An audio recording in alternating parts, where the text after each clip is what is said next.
In today's video, I'm going to show you how you can shop for free patterns that import directly into CLO3D and how you can resize them to fit the size and shape of avatar you want.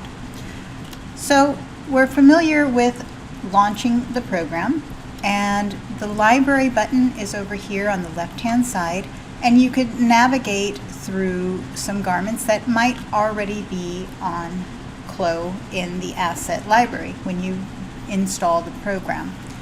Now, there are other sources to get free patterns and paid patterns as well, and that's through the Connect platform. Now, to get to the Connect platform in your library, you're going to see your star toggle here, and that's what's resident in your assets folder on your computer. Then this next one is a C icon, and that's for your Connect account. You get a free Connect account when you have CLO3D, and Connect is just your space where you can save your assets, upload designs, patterns, and you can share those with, say, other colleagues, clients, or just access what you need to retrieve. Now, there's also this little N icon, and that's for Connect. You can access the Connect platform directly in the CLO3D user interface. And if you click on that, it's automatically linked to your account, which again is free of charge to register on Connect as long as you have a CLO3D subscription. Now, when I click on the Connect icon here in the library, you can see there's quite a bit of populated assets that are right here, and these are on the platform. They're not on my computer, and I can access these if they are free. If they are paid, I would have to purchase them. Now, I'm going to click on New, and I can see everything that's most recently uploaded by creators and also by the CLO3D official sources. Now, if I want something for free, I just click on this Free tab right here, and this is all of the latest items that were recently uploaded. Now, if I want to specify garments, I can click on Garment, and these are all the free garments that were most recently uploaded. Now, I've downloaded quite a few items, and I can click on My Items, and these are assets that I've previously added to my cart and I downloaded. So I don't have to go and find those again. They are linked to my Connect account, and I can just fish through and find them here. Now, with that being said, sometimes items that you see are proper sewing patterns, meaning you could print them out and sew them together, and as long as they are going to go to the same type of size and shape that they were intended to, then you should get a reasonably good pattern. Other styles, I'm not going to single any of them out, but other styles might be more, shall we say, digital inspiration. They look really good, and they do have pattern pieces, but they're not optimized to cut and sew in the real world. They're just meant to look really good as sort of a mock-up, or maybe they'll never make it to a real world cut and sew situation. Maybe they're just strictly meant to be digital assets for a variety of applications. Now, right here in the user interface through CLO3D, I might feel a little cramped looking for various assets. So what might be more enjoyable is to open this up and instead go online directly through the platform where you've signed in using your account, and then you can browse a little easier. Let's go there now. So here I am in a browser window connected to the internet, of course, and I have two tabs open. One is CLO-Set, and this is where I told you you could upload and store particular projects, and you can view them in a variety of ways.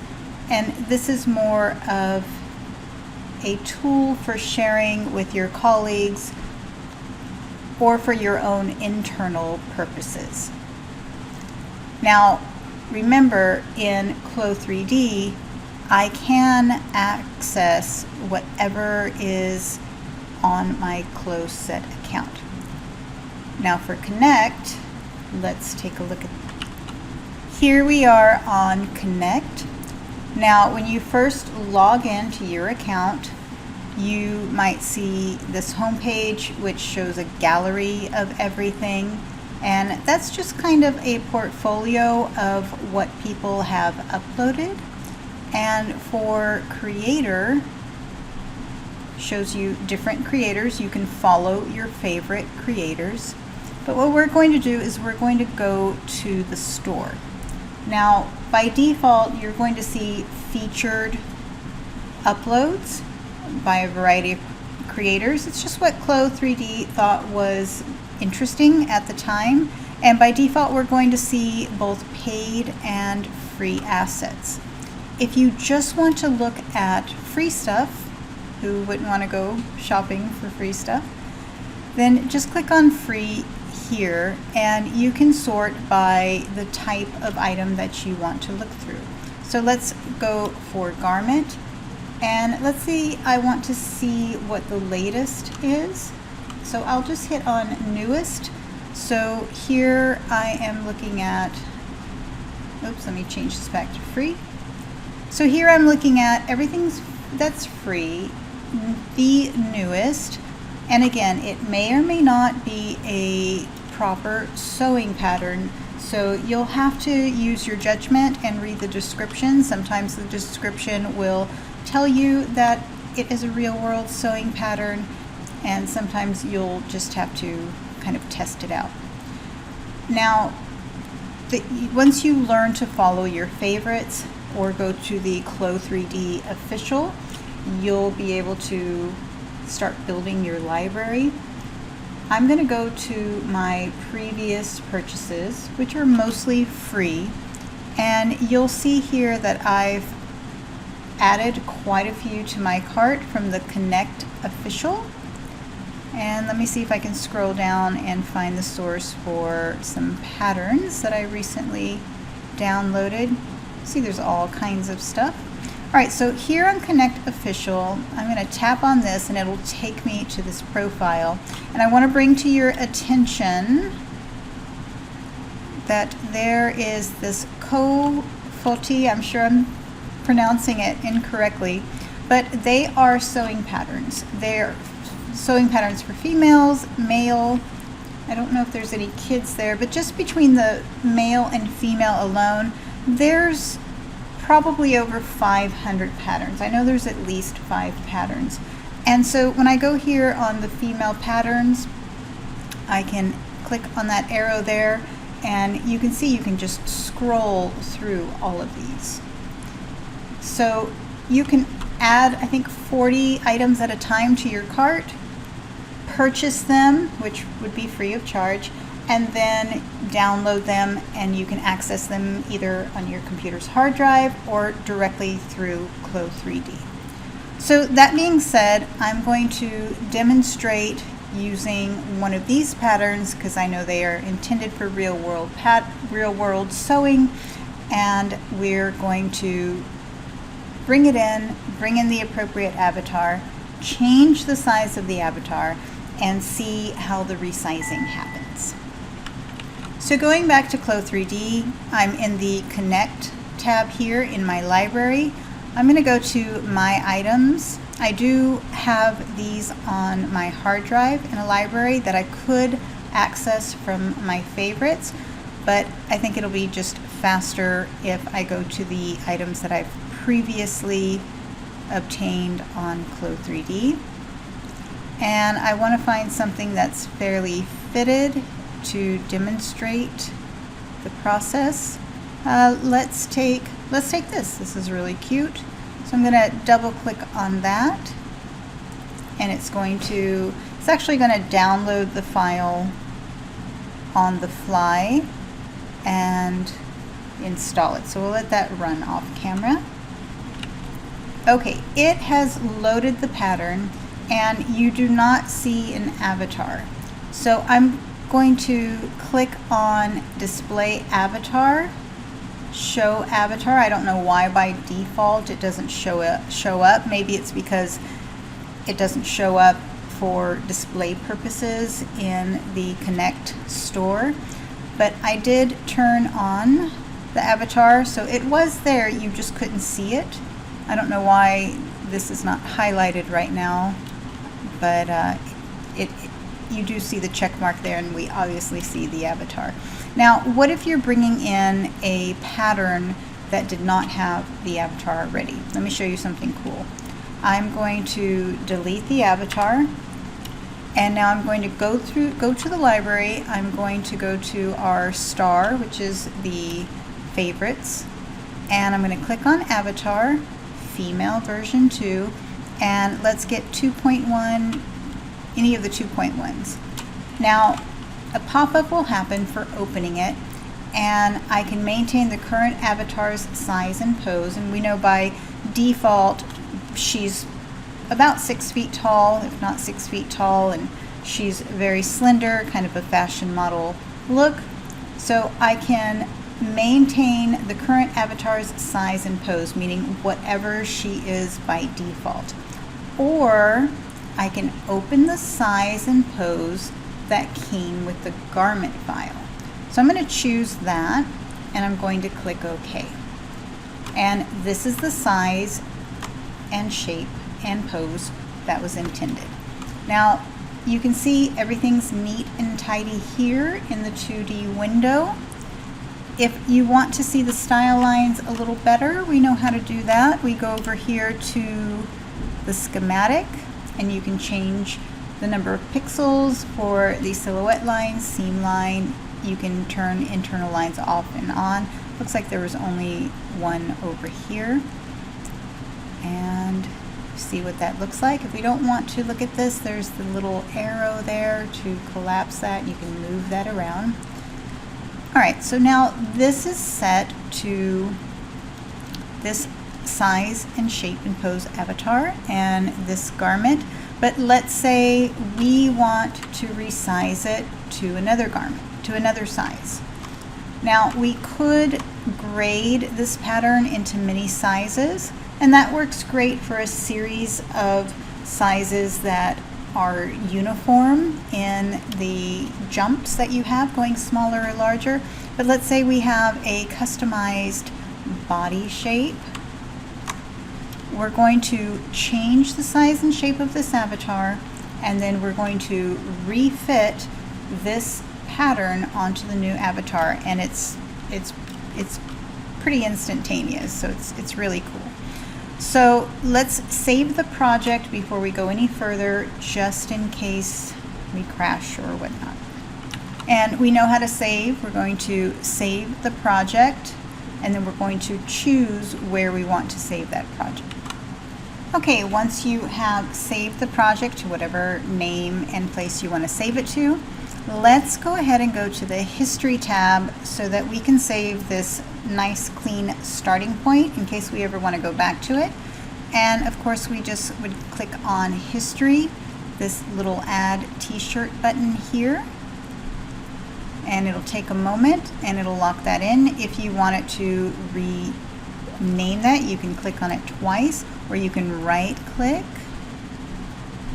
Well, maybe I have to get out of it. You can right click, rename, and I'm just going to call it Original. Now right now the fabric is the default fabric, which is kind of gummy, kind of stretchy, and I know that because when I click on it, we see that under type it says custom, and that is probably going to be the default. Anytime you bring something in that's new, depending on the creator, but it seems to be this case with these CLO-Connect official patterns that it's the default fabric.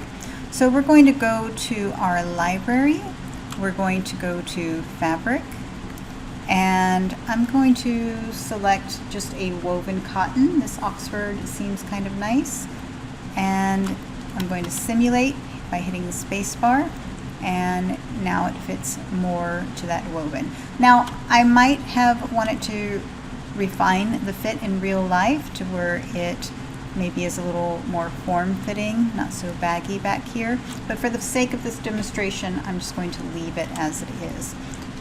But before we do that, I want to take a moment to look at it in transparent view so we can get a good idea of the fit. And I'm going to go to the garment rendering style. Down here we're going to go to translucent surface, and we see it does kind of have some extra fabric here in the back. Alright, we'll go back to thick textured surface, and now let's change the size and shape of the avatar. I'm going to hit the space bar, which is turning off simulation, toggles it on and off. I'm going to go to avatar, avatar editor, and we can see the measurements currently, which are the default, but if we click here on size, we can go to various ASTM size sets. I'm going to choose, let's see, let's do petite curvy, and this is the size 2. Let's do something like a size 14 to really test this out. And don't be alarmed that the garment is not in the correct position. That's going to go through a magical process here in a moment. Now I'm going to get out of the avatar editor. She looks kind of funny, like she doesn't have a neck from where this is. And now I'm going to hit number 2 keyboard shortcut just to have things front and center. And now over here is a shortcut for auto fitting, or I can go over here to the 2D drop down and we'll see auto fitting here as well. Okay, so regardless of how you get to it, whether it's the drop down top menu or this little shortcut, let's go ahead and push it to see what happens. We come up with an auto fitting pop-up dialog box. We can maintain the pattern curve, which I usually stick to that, but you can experiment with what happens when you change it to 50 or 0. And if I had some graphics and textures, I can maintain those in size, or it will automatically change it. Now it does say change the particle distance to 20 millimeters to get the most optimized result. Now it will say this even if you have 20 millimeters already selected, so just know if you do or if you don't, and you don't have to keep checking if you know that you did. But let's cancel this because I don't know what the default was when I brought this in. So I'm going to click on the cotton Oxford here, and in the property editor, let's find out what the particle distance is of all those pieces. And we'll find that here. Where did it go? Ooh, particle distance is currently 4. I'm glad I checked that. So I'm going to change, oh, that's the displacement map. Sorry about that. I'm so eager to run this. Where is it hiding?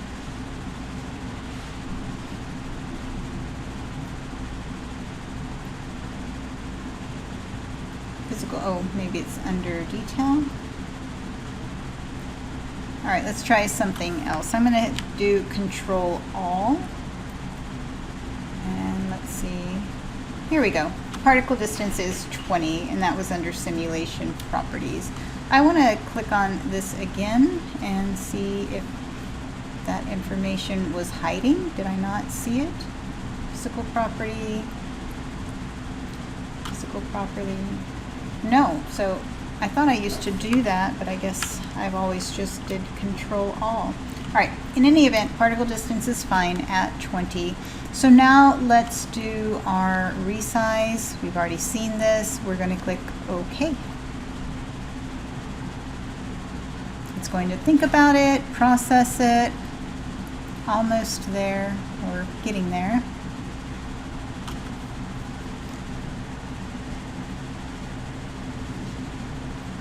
It's recalculating every pattern piece to the new size and shape. Okay, now there's some visible stitching here, so let me hit simulate to kind of let it in place. We lost a button there, or the button was moved, but that's okay, we can live with that.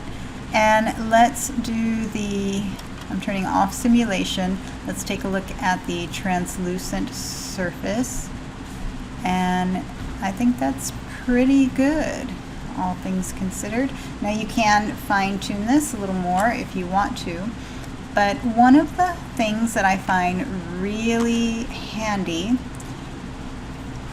is it will show you a reference of what the old pattern was compared to the new pattern. Now, right now, things look a little jumbled because there's a little too much in view right now as far as information goes. These blue outlines are to indicate that these two, each set of patterns is linked together.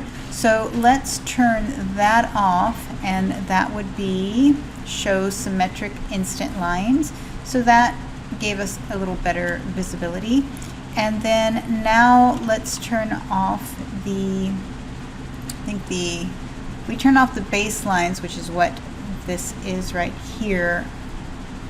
That will, no, the reference lines stay in shape. And I don't think we can turn off these shearing lines, but that's okay. So now you can see pretty impressively, since she has a larger bust mound, that's this location here. There's my little finder's dot. You can see that when it did the auto grading, it didn't just take the original straight line here and bring it down and bring it over.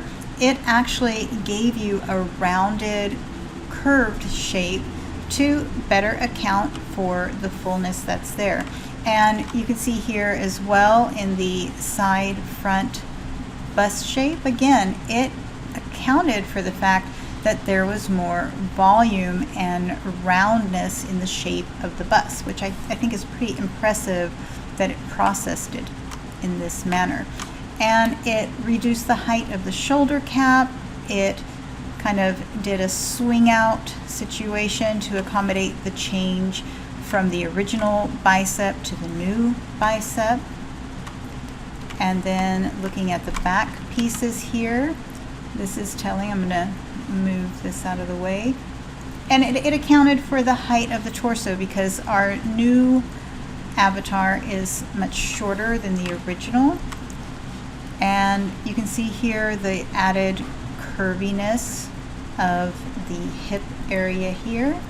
So I think it did a really good job for this stage. Now you would of course want to walk these pieces and make any other changes, so a mock-up, but I think I'm pretty impressed with what it gave us. So I think that's it for this particular session. We'll keep it a little on the shorter side so it's not exhaustive, and you could practice bits at a time. And that's it for this time.